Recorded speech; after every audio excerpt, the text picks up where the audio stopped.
Brian Johnson's MOT day. One thing that concerns me ever so slightly about Brian there is the headlamps. Yeah, they could do with being polished up. They're okay, but I'd like them to look new. And can I do that? And also, once I've done that, I should do Boaty's car as well, because I said I would do. But I still haven't got the bonnet open, and I have tried a few times. That needs fixing properly, I reckon. That one's okay, more or less. This one's not great. It's passable, but you know. Remember what that looks like now, because quite soon it will look a bit different.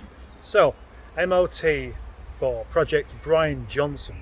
So what I've done this morning is get the car nice and warm, get rid of some of that original startup smoke, which I believe will still have something to do with it being stood for quite a while, and it needs a jolly good run. That, get the engine warmed up, and then polish the headlamp. Yeah, see the passenger side headlamp there, quite cloudy. And although it's still up to standard, just about, it does want to be nice and clear. So that's what I'm doing right now. Having done that, I thought I may as well do the driver side lamp as well. And now, as you can see, that they're both quite clear.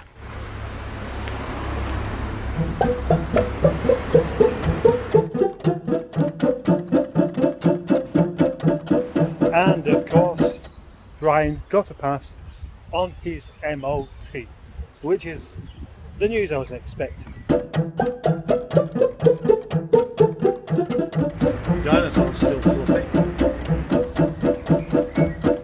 I could have another attempt at getting the bonnet open on Boaty's boat. Let's give it another go. Well, I have the bonnet open now, and this is a message for Mr. Boaty. I've had to take a few bits off to find out why this wasn't even attached, and now I know why. Because it's broken. This is supposed to feed through there like so. So as you pull it, it puts tension on the cable and pulls it up through there. But as that's not really even attached to that in the first place, the only thing keeping it in place was the surround there. That's not going to be working. I suspect the cable's stretched a little bit, and that's not helped a great deal either. Without that surrounding part there, this is a bit easier to operate and get the bonnet open, which is what I've just done there. Dull headlamp, but fear not, because the other side isn't, because I've just polished it up. And when I've done with that one, what I've done with this one, that one will look like this one, except on the opposite side of the car. So, in case you're interested, that was quite a bit of rubbing back with 800 grit paper, washing up liquid and water, and then using a sanding disc, not a sanding disc, a buffing disc, manually rubbing it quite hard, and then onto the orbital buffer with the 3M stuff, and then the ceramic coating. Just before I go home though, clean Nigel's wheels. Nigel needs clean shoes all the time. Well, that was a rather short video, and maybe not as exciting as you would have liked, but it's difficult to make a very exciting video when I'm only in the place for a few hours anyway. And after all, I did get the car MOT and the headlamp buffed up and Boaty's bonnet open and one headlamp buffed up there as well, so I'm not going to be too hard on myself. Bad mustard! Nigel is proper at home in Hebden Bridge. Hello. It's Sunday, and again I started the video off yesterday, didn't really feel like I'd completed it, and didn't want to post what I had because I didn't think it was enough. But then I end up feeling bad for not posting the video, because many people expect me to post a video every day, and I like posting a video every day because I like doing videos. It's strange the things you feel bad about. Now the Ken Joe has said to me on a couple of occasions about I should apologise for things, and you know, perhaps she won't. But it does give me an idea. What about if, as a little section in my videos, I do a subscriber review where I talk about my subscribers and some of their comments and what I think of them. I might do that. I'm not going to do it today, but I might start doing that. Just a little section at the end of the video. What do you reckon? Well, it is Sunday, and of course Sunday is the day when I work on my own car, but today, well, I will do a little bit. But first of all, I want to see if I can fix Boaty's bonnet catch, because that's bugging me and it has to go for an MOT. So that needs to be dealt with. And then give Alfie a clean up because it needs it, as well as demonstrate how tough the window glass is on a car, because I've had a little issue with a courier who refused to take the glass because he could see it was glass. First of all though, got to go deep down into the dungeon of horrors, ow, to look for something plasticky and Rover 75y. Probably over there.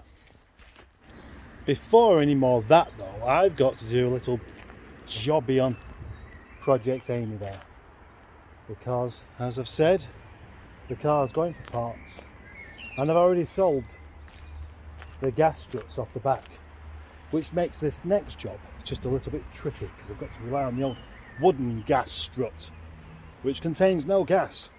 Or if a car is going to come apart, I don't want to be wasting bits. So to take the boot hinges off of this, I need to remove the headlining. And although it's sagging, I don't see the point in chucking it away because it could still be, you know, recovered. So I'm going to take it out carefully. All of the clips, all of the bits of trim, all the screws that hold stuff like this and that into place, and then eventually the headlining will come free.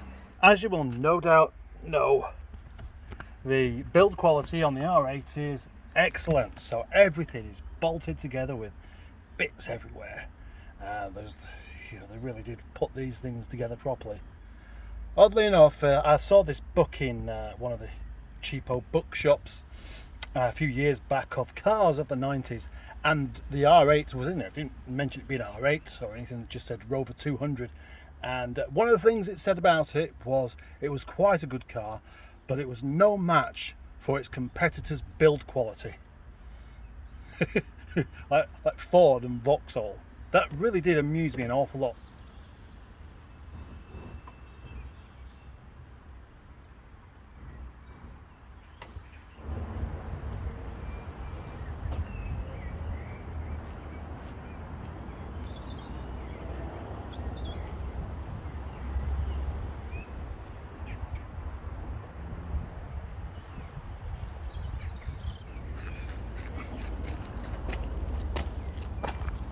The next thing that actually concerns me is going to be the tailgate, because to take off the hinges I need to remove the tailgate. And actually, that's an exceedingly heavy tailgate, that. I might even call it a two-man job to remove it safely. So I just have to think outside the box somewhat. Yeah, I'm thinking if I slacken off these 8mm bolts that go through there on either side, and then put the tailgate down, and then undo these, which are probably 14mm in these cars, then I might be able to just prise out the hinges. Right, these are undone. That means I should be able to just lift the top of the tailgate with it still latched in enough to undo the brackets. So now this block of wood, it's making itself useful yet again, holding this open so I can safely remove these latches. Good block of wood. There, that was easy. The boot remains in place, closes back down. The gap's now a bit bigger, it's more like a Rover 25 boot gap, but it should at least keep the rain from going in there for the moment. Also, the really good news here is that now I have a sunroof available, which looks to me like it's in excellent condition. I wonder if it works. Wouldn't matter actually. I've got a sunroof motor. In the morning, I have a young lady called Matthew coming to collect those things, and do you know what? Perhaps I should stop calling him a young lady. He's a man, and I never even asked him if he minded me doing that strange joke. So, sorry Matthew. Right, so I've just moved Brian over here next to Boaty's boat just so I can take a picture, because they're both silver cars. Exciting, eh? Now I'm going to put it back.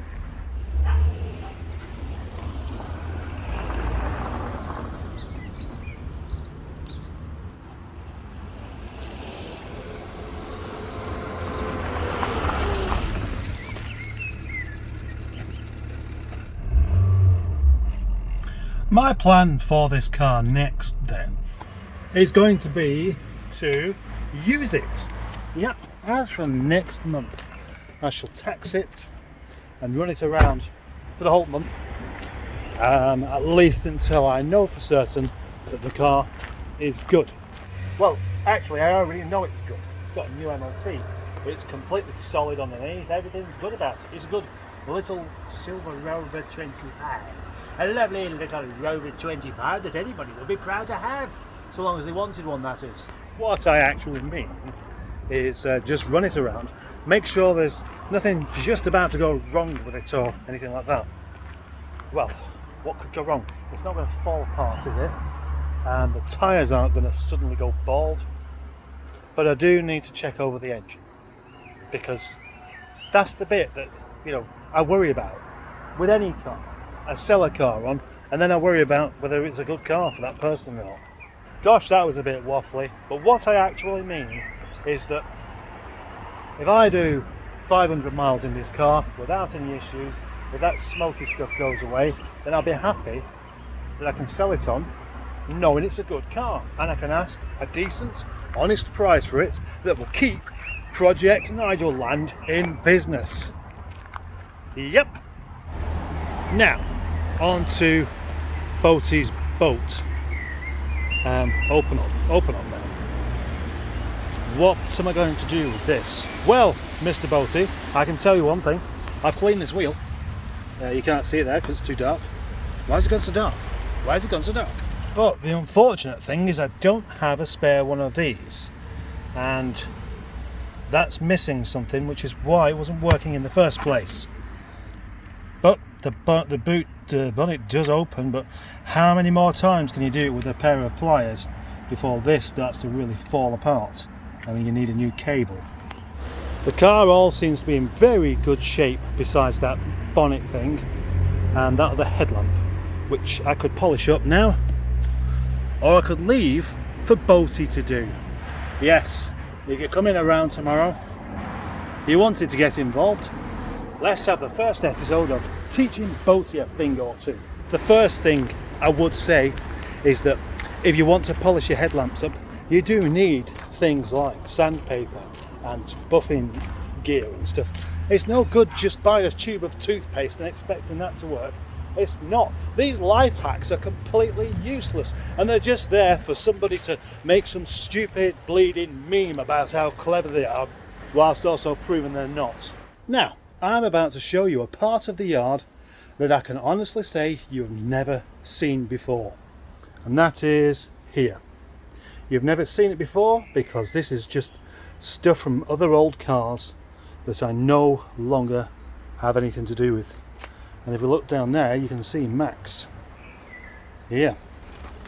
Up here is where I've kept loads of glass from other cars, and again, other cars I am never going to be dealing with ever again. But I want to take a piece of glass so I can show you something interesting.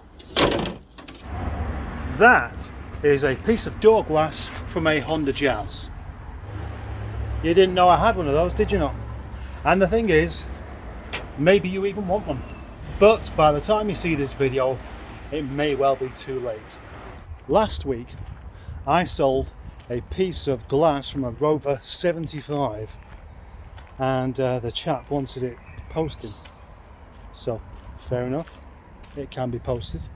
So I paid for the postage, took it to the shop, and then 5 days later, he messaged me and asked, have I got the tracking number? Ah, right. Yes, I have. And I had a look at the tracking, and it was still in the shop a week later. So I went to the shop to find out what was going on. And it turned out the courier refused to take it because he could see that it was a piece of glass. So I had to take it back and have the chap come and collect it himself. But the point is, why was he so afraid of a piece of glass? Glass, although brittle, is very strong, and it shouldn't end up getting broken. And that's what I'd like to demonstrate for you here. Now, this glass was wrapped up in clear film, so it could be seen as glass, so that the courier could do something, well, could treat it without flinging it around anywhere, because there's a possibility it might get broken. But I'm going to show you just how difficult it is to actually break one anyway. Ideally, if you're moving a piece of glass around, or anything, if you're a courier, you don't just drop things, you put them down. But what if you did actually drop it? It doesn't break. And I think this surface here with all these stones everywhere is probably more unforgiving than a couple of parcels in the back of a van. So consider this then. Maybe the courier driver is carting around bricks. Not wrapped up bricks, but just bricks. And he's not going to be, but just imagine if he was. And this piece of glass wasn't even wrapped up. And he's particularly uncareful about his job. There's the glass. There's the back of the van. Nope. Try it again. Oh.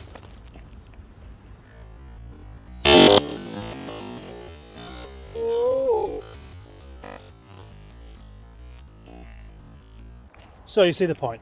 You've got to pretty much slam it down on the bricks, and you've got to do it the right way to get any kind of breakage. And now it is broken. So I can't sell that now. Damn it! I wouldn't mind doing that little experiment again, but this time with it wrapped up in the same way as I normally would wrap it up, where it takes away some of that brittleness anyway. I don't think it's got a chance of breaking in a courier's van. I mean, they are a bit special, but that's... Anyway, enough of that nonsense. What about there? Brian Johnson. I've just filled in the V5. I've got to do it the other day, which is fine because it's not been on the road or anything like that. So, filled it in my name. But I was tempted, very tempted in fact, to fill it in as Captain Mustard. Would they have actually sent it? Would they say, we can't do that, nobody's called Captain Mustard? Or maybe they are. Maybe they're not obliged to question anything whatsoever. I'm not being very brave. It's a car that I need to have the V5 for, so I didn't want to do anything too stupid.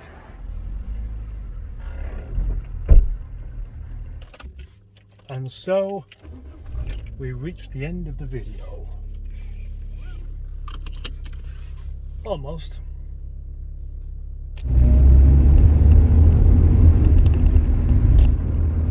Back in Project Alfie, and it's just occurred to me I should do some sort of report.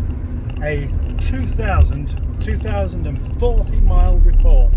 2040 miles I've driven in this car since acquiring it. You may well know that I bought this car as a suspected head gasket car, and I thought, well, given its condition, I'll buy it, and if it needs doing it, I'll do it because it's worth it. It's a really nice looking car. And so far, nothing. Yeah, there's got a bit of oil in the coolant, and that's really it. It's not got any worse, it's not got any better. The coolant isn't dropping, the oil isn't dropping.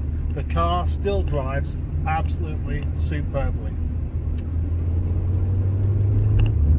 doing what I'm doing, I very rarely find myself regretting buying a particular car. And this is a very good example of something that I absolutely do not regret buying. It's been fantastic.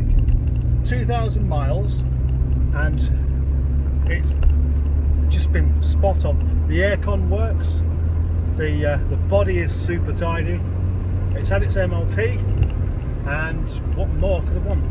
I've put some new wheels on it, some Cosmos wheels, because I've always liked them. Managed to touch up a little scratch it had, and that's pretty much disappeared. That's good news. Also, the rest of the paint, so I've carried on just doing little bits of buffing jobs here and there. Gosh, I'm choking on a biscuit that I haven't even eaten. Yes, it's wonderful. It really is. But all good things must come to an end.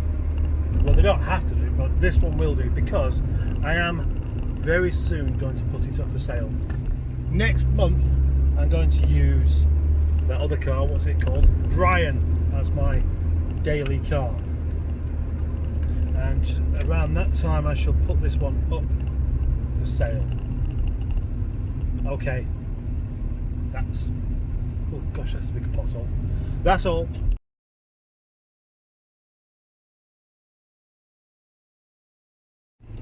Actually, it's not quite, because I did also fit a new door handle. The passenger side door handle broke, as they do, but it was already a bit broken, and it got a bit more broken when somebody clumsily grabbed hold of it, and it wasn't me. So I fit a new handle and sprayed it as well, so that looks much better.